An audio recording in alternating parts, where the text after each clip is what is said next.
The sun was high in the sky, but suddenly, it vanished. Darkness fell over the land as if someone had pulled a giant curtain over the world. People stopped in the streets, staring in fear and confusion.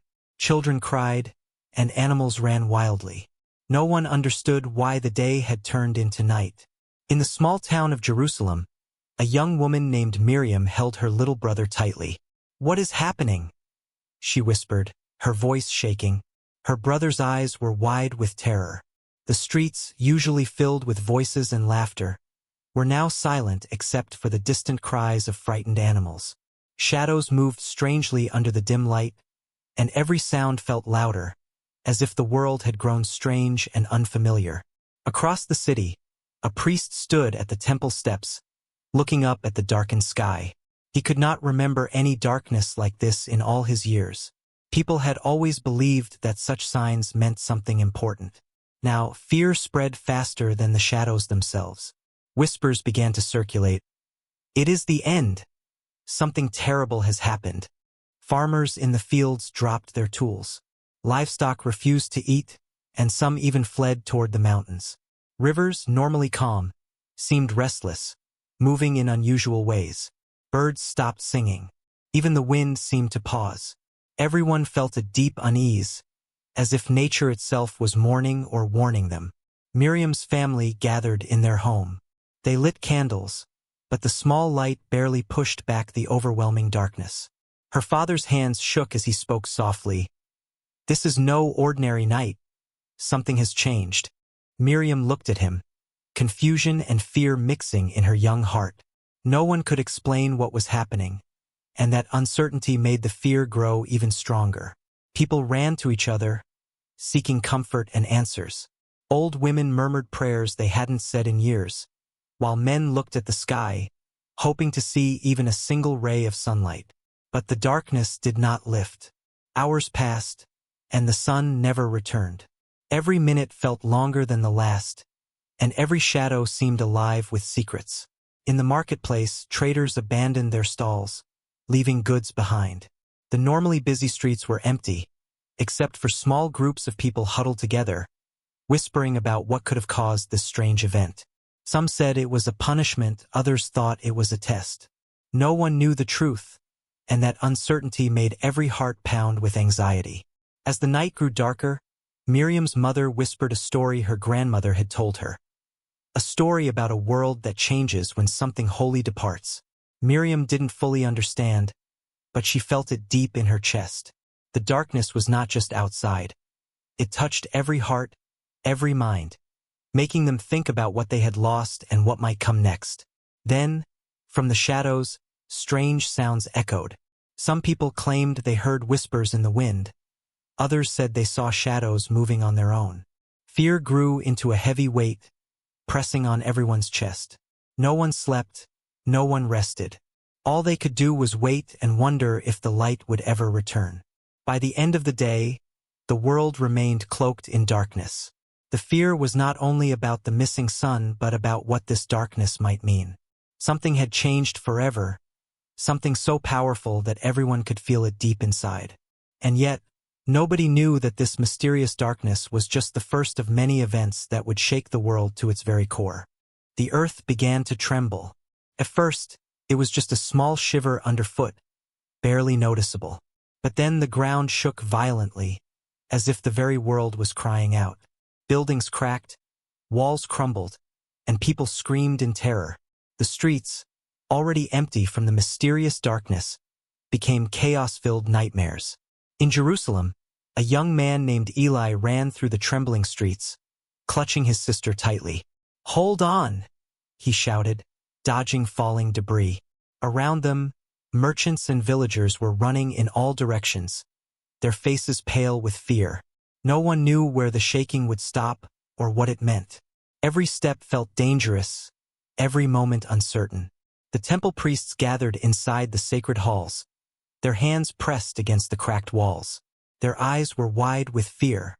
Ancient scrolls had warned them of strange signs when great events occurred, but no one could recall anything like this. Trembling walls echoed with the cries of frightened people outside, and even the priests could not pray their fear away. Farmers in the fields stumbled as the ground rolled beneath them. Their oxen fell, and the earth swallowed some of the crops. Trees bent and snapped as if trying to escape the shaking soil. Villagers believed the land itself was angry, mourning the death of someone powerful. Some whispered that this earthquake was more than natural, it was a message, a warning. Meanwhile, Miriam and her family had emerged from their home after the darkness. Now they faced another terror. Their small house shook violently, and their hearts pounded in unison with the earth. Her father grabbed their hands, pulling them toward a safer place, but even the streets seemed unsafe. "We must stay together," he said, though his voice trembled. "Whatever this is, we cannot face it alone." Across the city, rumors spread quickly. Some said the earthquake had split the earth in places, swallowing roads and houses whole. Others spoke of deep, echoing sounds beneath the ground, almost like a growl from the earth itself. Fear spread faster than the shaking walls. People no longer looked for explanations. They only ran, prayed, or clung to one another. As the tremors continued, even nature seemed confused. Birds fell from the sky, frightened by the shaking, and rivers churned as if disturbed by invisible hands. The sun, still hidden behind the lingering darkness, cast long shadows that danced with the rolling ground. Every sight, every sound, made the world feel even more unreal. At night, when the shaking finally lessened, the streets were quiet again. But the fear remained. Families huddled together, unable to sleep, listening for the next quake. Miriam looked at the sky, now faintly showing the outline of the sun, and wondered, was the earth itself reacting to something greater than humans could understand? She did not know, but deep inside, she felt the world had changed forever. Even the priests, who had seen many things in their lifetimes, could not explain the tremors. They spoke in hushed tones about ancient prophecies, about events that marked the beginning of change. And though no one knew what would happen next, everyone could feel it. The world was not the same as it had been yesterday.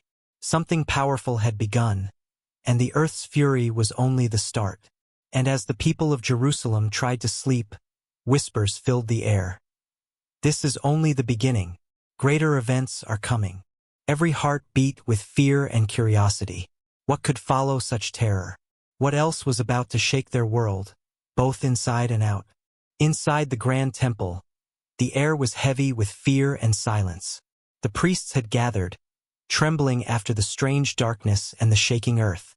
But suddenly, a new event sent a deeper chill through everyone's hearts. A loud, tearing sound echoed from the innermost part of the temple, the sanctuary where only the high priest could enter. Miriam, who had ventured near the temple with her family to see what was happening, froze in awe and fear.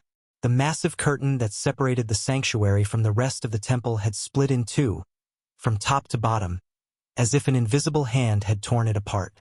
Gasps filled the air. Some fell to their knees, trembling. Others could not speak, their faces pale with shock. No one had ever seen anything like this. The curtain had always symbolized a barrier between humans and the divine, and now it was gone. Whispers spread quickly through the city. Something extraordinary has happened. The world is changing. People didn't know whether to fear it or to hope. In the streets, priests and scholars debated in urgent, low voices. Some claimed it was a sign of judgment. Others believed it was a warning of something new, something powerful that no one could fully understand. Ordinary people, watching from a distance, felt both awe and fear.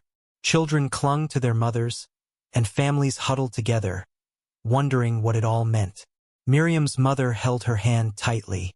"This is no ordinary event," she whispered, her voice trembling. "Something greater than us is at work. Something holy and something terrifying." Miriam's heart beat fast. She could feel the weight of the moment pressing on her chest. Even the air felt different, heavy with mystery and expectation. Inside the temple, the priests were shaken to their core. They had devoted their lives to understanding sacred signs, but this was beyond their knowledge. Ancient texts spoke of miracles and warnings, but nothing described a moment like this.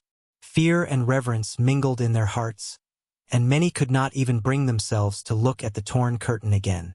Across the city, the event spread like wildfire. Traders stopped their work, children ran to their homes, and neighbors whispered urgently to one another. The splitting of the curtain became the talk of every street, every market, and every home. People began to wonder, could this be a message for the entire world? A sign that life as they knew it was changing forever? That evening, as the sun began to set, still weak and dim after the darkness and tremors, the city was quiet, but the tension in the air was thick. Everyone felt it. A mixture of fear, curiosity, and awe. Something extraordinary had happened, something that could not be ignored.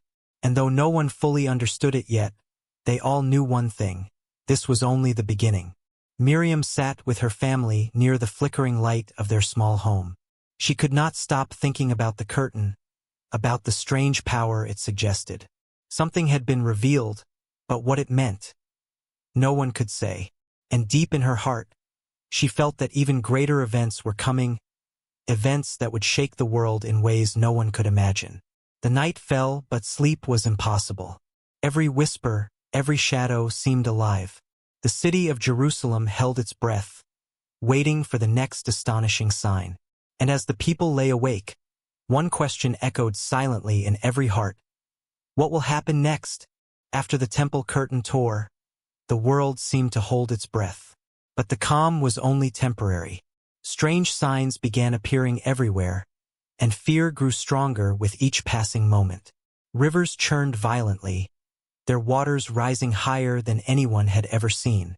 Fish floated lifelessly, and the once calm waters seemed restless, as if something unseen had awakened beneath.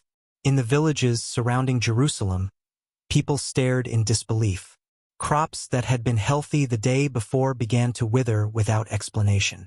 Trees twisted unnaturally, their branches bending as if writhing in pain. Animals acted strangely. Dogs whimpered, birds refused to fly, and even the horses seemed uneasy, stamping their hooves nervously on the ground. Miriam and her family watched the chaos from a distance. Her father's face was pale, and his hands shook as he held her mother and younger brother close. "What is happening to our world?" he whispered. Miriam could feel the fear in his voice, a fear that she had never heard before. It was as if the land itself mourned something terrible that had just occurred. In the marketplace, traders had abandoned their stalls, leaving goods scattered on the ground. Whispers filled the air. "It is a curse, a warning. The end is near." Some people prayed desperately, others tried to flee, and many just stared, frozen in fear. Nobody could understand why nature itself seemed to be rebelling. Even the sky added to the terror. Stars twinkled strangely in the daytime, and the sun struggled to shine through the lingering darkness. Lightning flashed without thunder, and sudden winds blew across the city, carrying an eerie chill. Shadows moved unnaturally, dancing across walls and streets as if alive. The world itself felt broken, unpredictable, and dangerous. Miriam's mother clutched her tightly. "We must stay together," she said, her voice trembling. "Whatever is happening, we face it as one family." Miriam nodded, though her heart raced with fear. Every sound, every movement, made her jump. The world she had known seemed gone, replaced by something strange and terrifying. Scholars and priests tried to make sense of it all, gathering in small groups to discuss the signs. They referred to old texts, searching for any explanation, but none could be found. The events were too strange, too powerful, too impossible. They whispered of prophecies, of mysteries hidden for centuries, but the people on the streets could only watch in awe and fear. Night fell, but sleep did not come.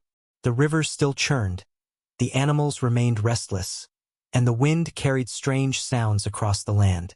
Miriam lay in her bed, her eyes wide open, listening to the distant cries and whispers. Somewhere deep in her heart, she sensed that the events were connected, that each strange sign was leading to something greater, something no one could yet understand. By the end of the night, the world was exhausted, yet the fear remained. People whispered among themselves, wondering what could come next. And they were not prepared for the final shocking event, the one that would shake not only the earth and the heavens but the hearts of every living soul. Whispers spread quickly through Jerusalem. Something unbelievable had happened. Jesus' tomb was empty. At first, people could not believe it. How could a man who had died lie in a tomb one day and vanish the next? Fear, awe, and curiosity raced through every heart in the city. Miriam, still shaken by the darkness, the earthquakes, the torn curtain, and the strange signs in nature, could hardly comprehend the news. Her mother held her close, whispering, "Could it really be true? Could he have come back?"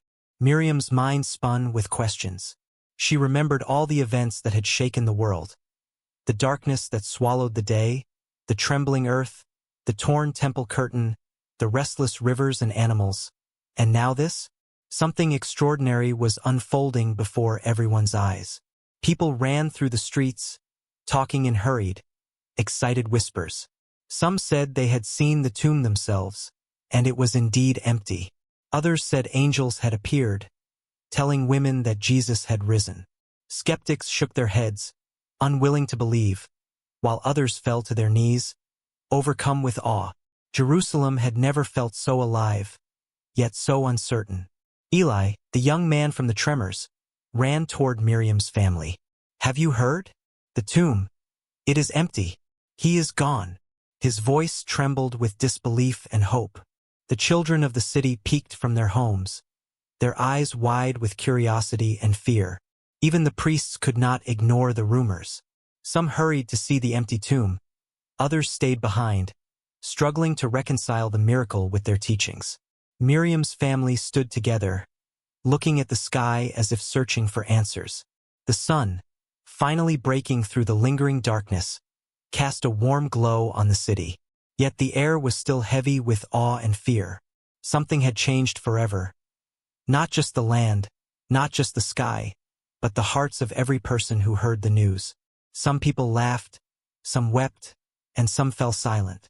Every emotion seemed amplified.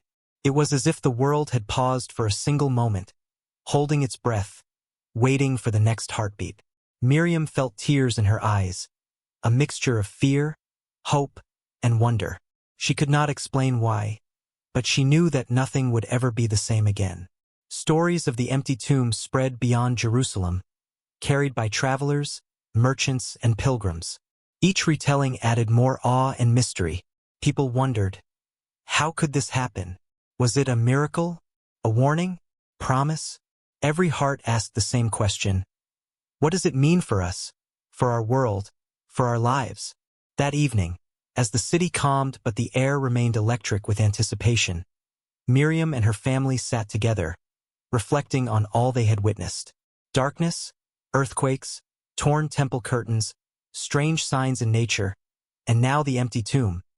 It had been a week that no one would forget. Every event had shaken them, but this last one shook them the most. And though they did not fully understand it, they felt something deep in their hearts. A powerful, unshakable hope. The world had changed, and nothing could ever return to what it was before. The events that shook the world were over, but their impact would last forever. People whispered in awe and fear, wondering what other mysteries awaited, and what lessons the world had yet to learn.